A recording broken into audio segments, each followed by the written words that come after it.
from Kim, and she can fuck all night. It would not take long for the Maple Leafs to get on the board early in Game 2, as they would score on a Mitch Marner goal just 47 seconds into the game.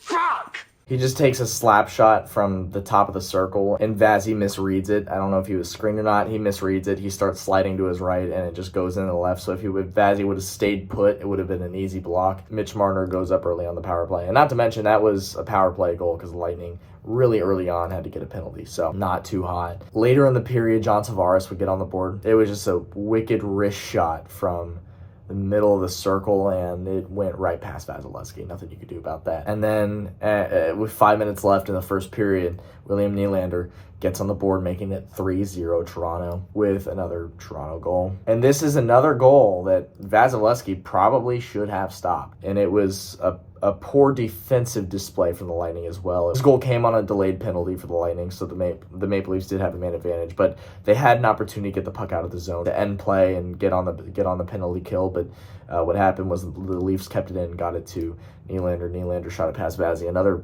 weak goal, in my opinion, for Vasilevsky to let up. Only so much you could do. In the second period, the Lightning would finally strike as Ian Cole would get on the board for the Bolts. And this was a pretty sick deke. I mean, these goals are scored 9 times out of 10 when you do what Ian Cole did on this goal. He just is a Lightning goal, and then you think that maybe they're climbing back in it. And then John Tavares, 4 minutes later, hits you with another Toronto goal. And this was just a rebound that was impossible to stop. Vasilevsky, who had dropped down to the ice to make the initial save, couldn't slide in time to stop the rebound shot from John Tavares. And Tavares has his second of the game. It's 4-1 Maple Leafs. And the outpouring of goals would not end there.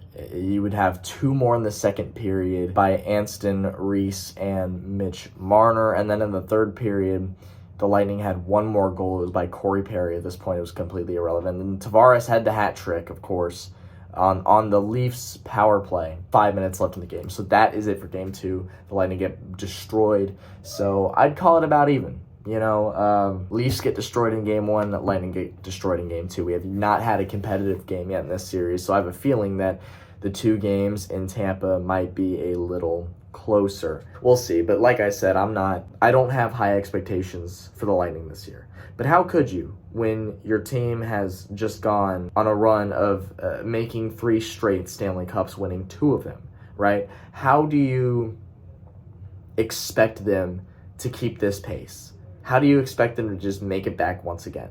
You really don't. At some point, you have to realize that, hey, listen, you had your fun, but your fun is probably over. And as sad as that is, it's better to accept it early than to keep your hopes high and get heartbroken in the process. Does that make sense? So as far as the Lightning go this year, I'm not expecting a whole lot. I'm really not. I think the Maple Leafs will win this series as of right now, and I think they'll win it in 6. Just because I don't think the Lightning have what it takes, and I think they're pretty heavily outmatched as well. So that being said, we'll see how this series goes the rest of the way, and I'll catch you along the way. Thanks for watching. It's your boy Chiefs Rays Bolts. Glad to be back. Go Bolts. Peace out.